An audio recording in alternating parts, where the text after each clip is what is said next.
জ্যোৎস্না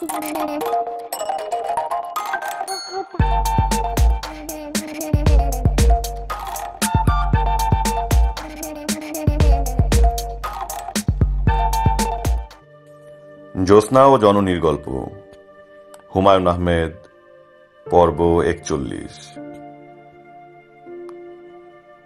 বাংলাদেশের স্বাধীনতা যুদ্ধ, দলিলপত্র, অষ্টম খণ্ড, গণপ্রজাতন্ত্রী বাংলাদেশ সরকার, তথ্য মন্ত্রণালয়।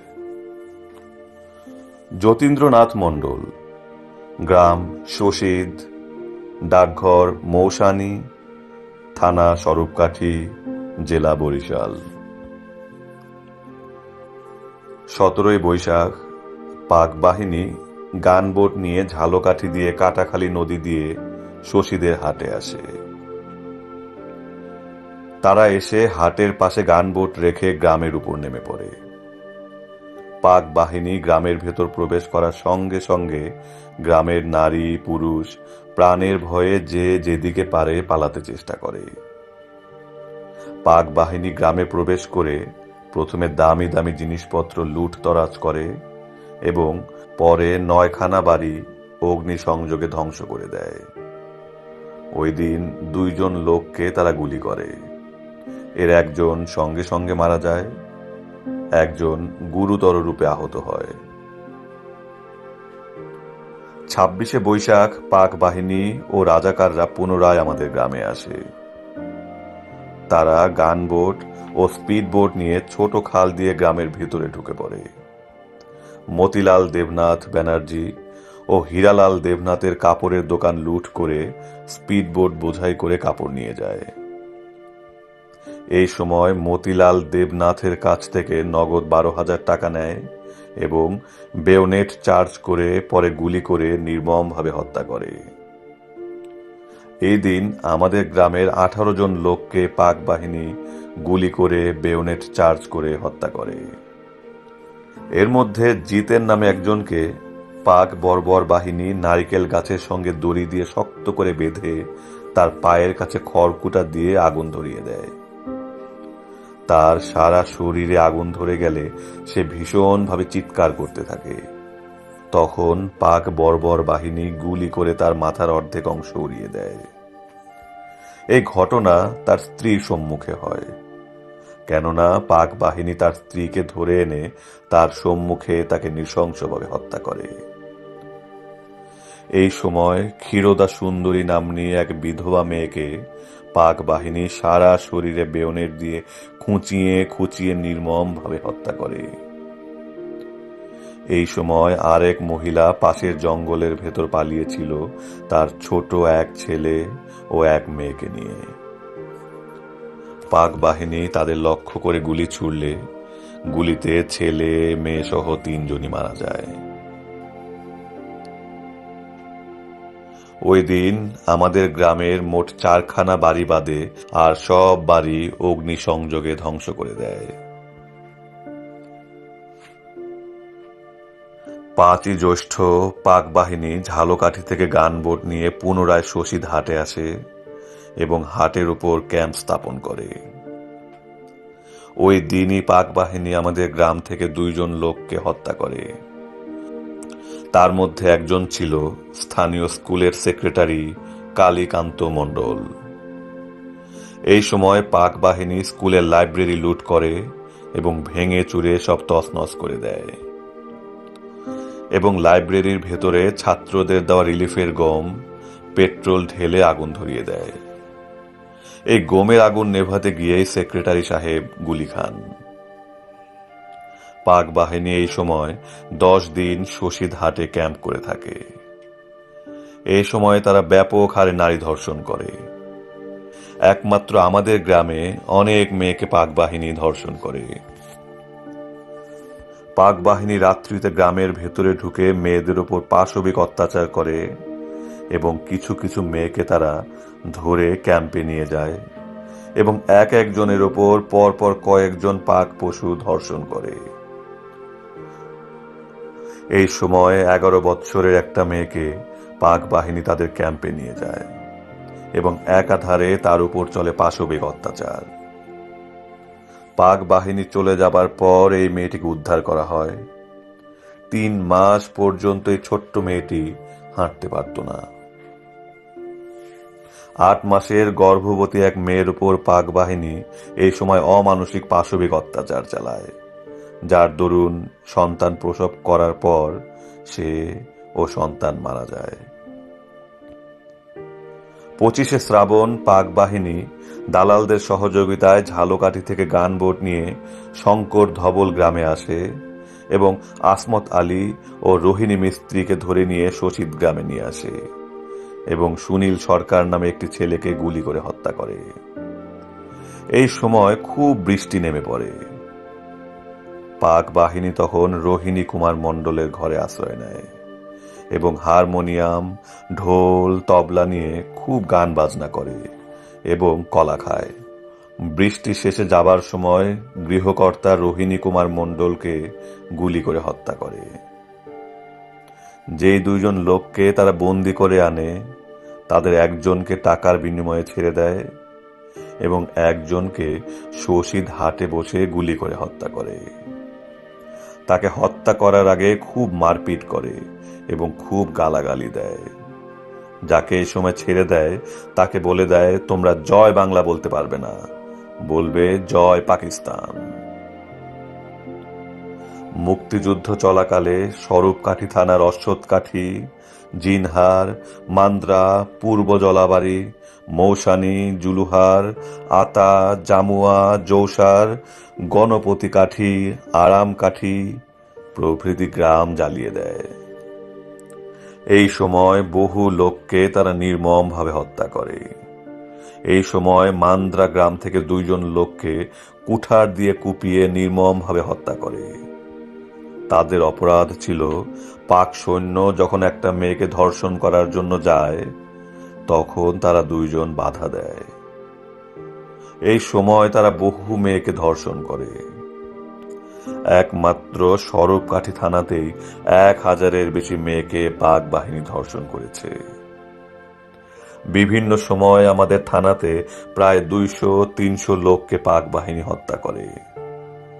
স্বাধীনতার পর 8 ঘর কুরিয়ানা স্কুল ঘরের পেছনে একটা পুকুরের ভেতর থেকে 156টা মাথার খুলি উদ্ধার করা হয়। পাক বাহিনী স্বরূপকাঠি দখল করার পর স্বরূপকাঠি, কুরিয়ানা, শশীদ, বাউকাঠি, জলাবাড়ি এইসব জায়গায় ক্যাম্প স্থাপন করে এবং এখান থেকেই বিভিন্ন জায়গায় অপারেশন চালায়। জলাবাড়ি ক্যাম্প অঞ্চলে 33টা গ্রাম শুধু হিন্দু বসতি ছিল। পাক বাহিনী সব গ্রাম একেবারে নিশ্চিহ্ন করে দেয়। স্বাক্ষর যতীন্দ্রনাথ মণ্ডল।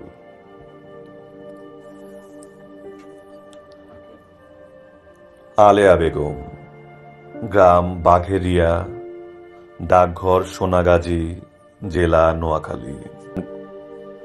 পাক বাহিনী সোনাগাজী ও মতিগঞ্জে শিবির স্থাপন করিয়া স্থানীয় দালাল ও রাজাকারদের সহায়তায় শিবিরের আশেপাশের গ্রামগুলি আক্রমণ করিত।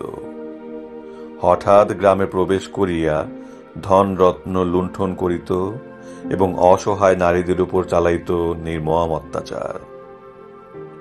পাক বাহিনীর অত্যাচারের ভয়ে উক্ত এলাকার প্রায় সকল যুবক যুবতীগণ নিজ বাড়ি ছাড়িয়া কেহ ভারতে এবং অন্যেরা সুদূর গ্রামে আত্মীয় পরিজনের বাড়িতে আশ্রয় গ্রহণ করে।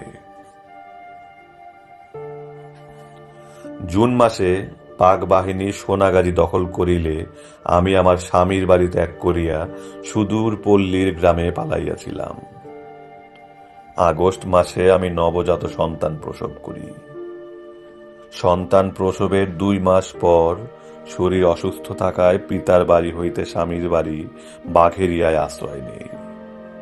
তখন আমার স্বাস্থ্য অত্যন্ত দুর্বল ছিল। আমি তখন নিয়মিত ডাক্তারের ওষুধ ব্যবহার করিতাম। অক্টোবর ও নভেম্বর মাসে পাক বাহিনী, দালাল, রাজাকার, আল বদর ও আল শামসের অত্যাচার খুব বৃদ্ধি পায়। পাক বাহিনী গ্রামে প্রবেশ করার সংবাদ পাইলেই গ্রাম ছাড়িয়া অন্য গ্রামে আত্মগোপন করিতাম। নভেম্বর মাসের 15 তারিখে পাক বাহিনী ও মিলিশিয়া আমার স্বামীর বাড়ি আক্রমণ করে।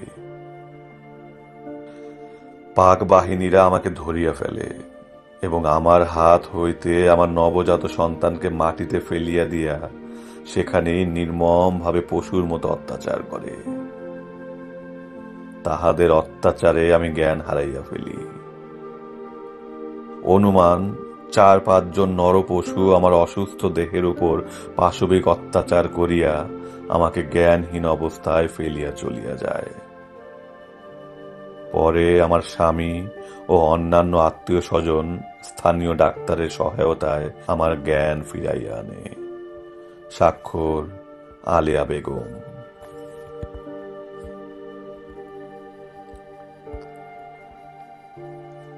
ডাক্তার আব্দুল লতিফ, গ্রাম সিরামিশি, থানা বিশ্বনাথ, জেলা সিলেট। 31 আগস্ট রোজ মঙ্গলবার, সময় সকাল 9 ঘটিকার সময় আনুমানিক 15 জন পাক সৈন্য ও সমপরিমাণ রাজাকার সিরামিশি বাজারে আসে। তাহার পূর্বে ওই বাজারে পাক সৈন্য আর আসে নাই। রাজাকার কমান্ডার স্কুলের শিক্ষক, পোস্ট অফিস ও তহসিল অফিসের কর্মরত লোকজন সকলকে সিরামিশি হাই স্কুলে যাইবার জন্য আদেশ দিল। সেখানে শান্তি কমিটি গঠন করা হইবে। নিরীহ জনগণ ভয়ে বিদ্যালয়ে উপস্থিত হইল। কয়েক মিনিট আলাপ আলোচনার পর পাক বাহিনী সিরামিশি এলাকার লোকদিগকে একদিকে এবং সরকারি কর্মচারী ও বাহির হইতে আগত লোকদেরকে অপর পার্শ্বে বসাইল। কিছুক্ষণের মধ্যে আমাদেরকে 2 ভাগে 2 জায়গায় নিয়ে যায়। আমি ওই জায়গায় প্রায় 7 বৎসর যাবৎ ডাক্তারি করিতেছি। সরকারি কর্মচারী সহ আমাদের বহিরাগত 26 জনকে উক্ত স্কুলের প্রধান শিক্ষকের অফিসে নিয়া শক্ত করিয়া দড়ি দিয়া বাঁধিয়া ফেলে এবং আমাদিগকে পার্শ্ববর্তী থানা জগন্নাথপুর নিয়া ছাড়িয়া দিবে বলিয়া ঘর হইতে বাহির করিয়া নৌকায় লইয়া যায়। অপরদিকে সিরামিশি গ্রাম ও বাজারে 37 জনকেও বাঁধিয়া অপর গ্রামের দিকে নিয়ে যায়। আমাদের 26 জনকে নৌকা যোগে কচরাকেলি গ্রামে নিয়ে যায়। সেখানে আমাদিগকে পুকুরের পাড়ে কিছু পানির মধ্যে সারিবদ্ধভাবে দাঁড় করায়। ওই সময় আমাদের হাত পেছনের দিকে শক্তভাবে বাঁধা ছিল। 2 দিক হইতে পাক বাহিনী ও রাজাকার গুলি করিতে থাকে। আমি হাতে ও পায়ে গুলিবিদ্ধ হইয়া পুকুরের পানিতে ডুব দেই। বহু কষ্টে পুকুরের অপর পারে গাছের আড়ালে আশ্রয় নেই। কিছুক্ষণ সেখানে থাকার পর আমি সেখান হইতে আবার পুকুরের অপর পারে গুলিবিদ্ধ অবস্থায় শহীদ লোকদের পাশে আসি। সেখানে প্রত্যেককে ভালোভাবে লক্ষ্য করিয়া দেখি সকলেই নরপিশাচদের গুলিতে শাহাদত বরণ করিয়াছে। অপরদিকে সিরামিশি এলাকার 37 জনকে মাঠে নিয়া অনুরূপ অবস্থায় গুলি করিয়া হত্যা করিয়াছে। আমি আহত অবস্থায় অপর গ্রামে গিয়ে আশ্রয় নিই। সেই দিন যারা শহীদ হইয়াছেন তাহাদের নাম নিম্নে দেওয়া হইল: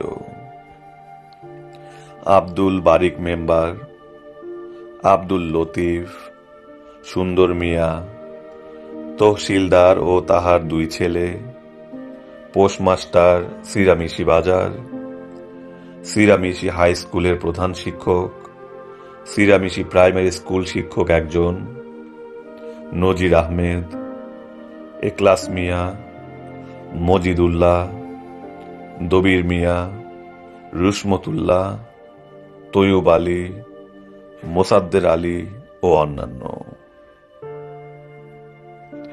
31 আগস্ট পাকিস্তানি ও তাহাদের অনুচরগণ 63 জন নিরীহ সাধারণ জনগণকে হত্যা করিয়া ক্ষান্ত হয় নাই।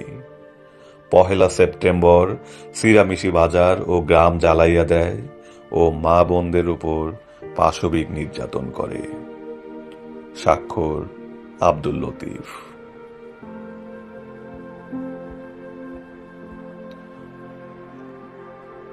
মোসাম্মদ চানুভান, গ্রাম ফুলবাড়িয়া, থানা ব্রাহ্মণবাড়িয়া, জেলা কুমিল্লা। আমি দরিদ্র পিতৃহীন অবিবাহিতা নারী, বিধবা মাতা একমাত্র সংসারের আপন পরিজন। আমার কোনো ভাই বোন নাই। বাংলাদেশের স্বাধীনতা আন্দোলন আরম্ভ হইলে পাক বাহিনী পত্তন ইউনিয়নে শিবির স্থাপন করে। জুন মাসের শেষের দিকে পাক সৈন্য ও রাজাকারদের অত্যাচার ও নৃশংসতা বৃদ্ধি পায়। স্থানীয় রাজাকাররা গ্রামের ও ইউনিয়নের বহু ধন সম্পত্তি লুণ্ঠন করে। জুলাই মাসের 17 তারিখ বানু মিয়া, সোনা মিয়া ও চাঁদ মিয়া গভীর রাত্রে আমার নিজ বাড়ি হইতে ধরিয়া নিয়া পাক বাহিনীর শিবিরে নিয়ে যায়। আমাকে দেখিয়া পাক বাহিনীরা আনন্দে নাচিয়া ওঠে। আমার ক্রন্দন তাহাদের প্রাণে একটুও মায়ার সঞ্চার করে নাই। রাজাকাররা ধরিয়া নিবার সময় তাহাদের নিকট বহু আকতি মিনতি ও পায়ে জড়াইয়া পড়িয়াছি। উক্ত রাজাকারদের নিকট আমি যতই ক্রন্দন করিয়াছি, রাজাকারগুলি আমার সহিত তত বেশি অমানসিক ব্যবহার করিয়াছে।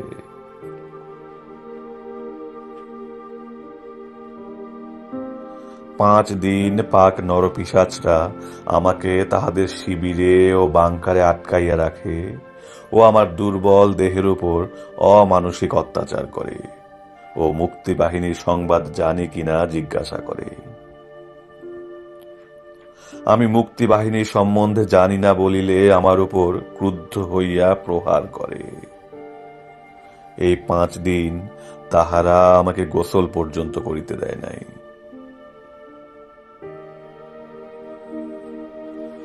আমাকে ধরিয়া দিবার পরিবর্তে রাজাকারগণ পাক নরপিশাচদের হইতে প্রচুর মদ ও গ্রামে গ্রামে লুণ্ঠন করার অনুমতি পাইয়াছিল। সৈন্যদের অত্যাচারে বহুবার আমি জ্ঞান হারাইয়া ফেলিয়াছি। জ্ঞান ফিরিয়া পাইলেও দেখি ও অনুভব করি আমার দুর্বল শরীরে অত্যাচার করিতেছে। সেই কথা ভাবিতে আজও আমার ভয় হয়। আমাকে 17 জুলাই রাত্রে রাজাকাররা ধরিয়া নিবার পর 18 জুলাই আমার মা কেশবপুর গ্রামে মুক্তিবাহিনীর কমান্ডার নজির আহমেদ সাহেবের নিকট আমাকে পাক শিবিরে ধরিয়া নিবার করুণ সংবাদ বলিলে উক্ত মুক্তিবাহিনীর কমান্ডার 21 জুলাই গভীর রাত্রে বহু মুক্তিযোদ্ধা নিয়া ফুলবাড়িয়া পাক সৈন্যদের শিবির ও বাংকার আক্রমণ করেন। আক্রমণের সময় তাহারা সকলে আমার উপর অত্যাচার করিতেছিল। মুক্তিযোদ্ধা ভাইরা আমাকে সহ 14 জন সৈন্য ও 3 জন রাজাকারকে গ্রেপ্তার করিয়া ভারতের ত্রিপুরা রাজ্যে নিয়ে যান। তাহারা আমার সম্মুখে রাজাকার ও পাক নরপিশাচদের জীবন্ত মাটি চাপা দেন। দেশ স্বাধীন হইবার পর আমি ত্রিপুরা রাজ্য হইতে নিজ জন্মভূমি ফুলবাড়িয়া ফিরিয়া আসি। স্বাক্ষর মোসাম্মদ চানুভান।